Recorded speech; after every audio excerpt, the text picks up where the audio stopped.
In the mid-19th century, the race to dominate trade routes was fierce. Steamships had not yet taken over the seas, and wind power still ruled. The clipper ship emerged during this era, long, sleek, and built for speed. Among them, the Flying Cloud stood out, not just for how fast it sailed, but for how it captured attention during a period shaped by expansion, competition, and bold ambition. Built in 1851 by Donald McKay in East Boston, the Flying Cloud was designed with one goal: outrun anything else on water. McKay was already known for building fast ships, but Flying Cloud took things a step further. At 225 feet long and with a sharp hull built to slice through the waves, it was a marvel of its time. Clipper ships weren't designed to carry heavy cargo. They were built to get from point A to point B fast, often carrying high-value goods like tea, opium, and gold rush supplies. The most famous feat of the Flying Cloud was its 1854 voyage from New York to San Francisco in 89 days and 8 hours. That record stood for over 130 years, an impressive figure even by modern standards. What makes this even more notable is that the ship's navigator was Eleanor Creesy, one of the few women in the role at the time. Her use of the newly published Maury wind and current charts helped the ship follow the most efficient route possible. Her skills were as important as the ship's design in achieving the record. The journey around Cape Horn, the southern tip of South America, was notoriously dangerous.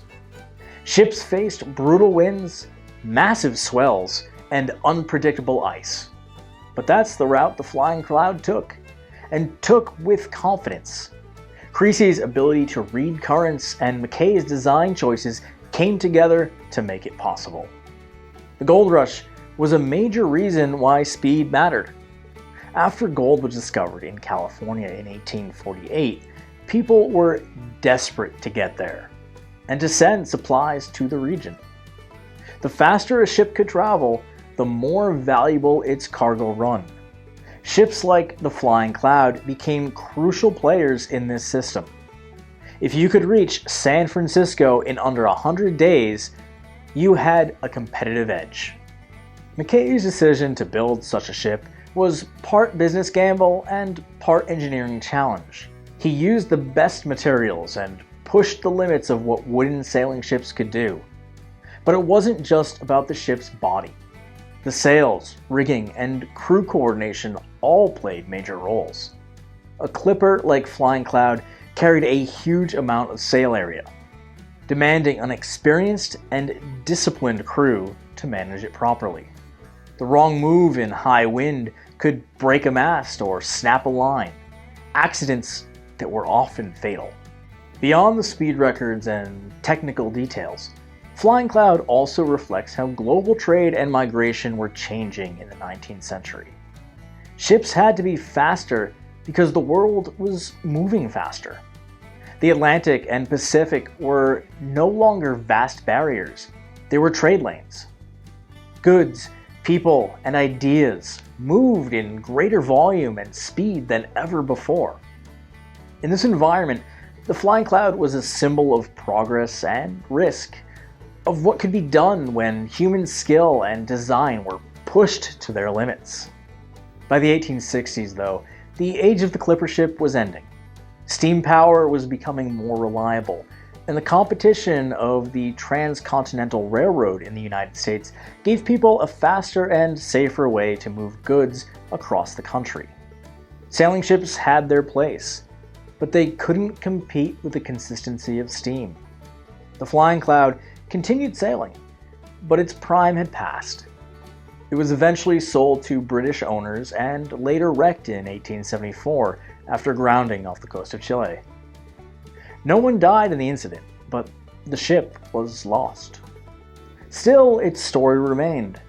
The records it set were remembered long after the ship itself was gone, and Eleanor Creesy's role, unusual at the time, earned her a quiet place in the margins of maritime history. Her navigation choices, based on science and weather patterns, proved how critical knowledge was in making use of speed. The flying cloud was not just fast.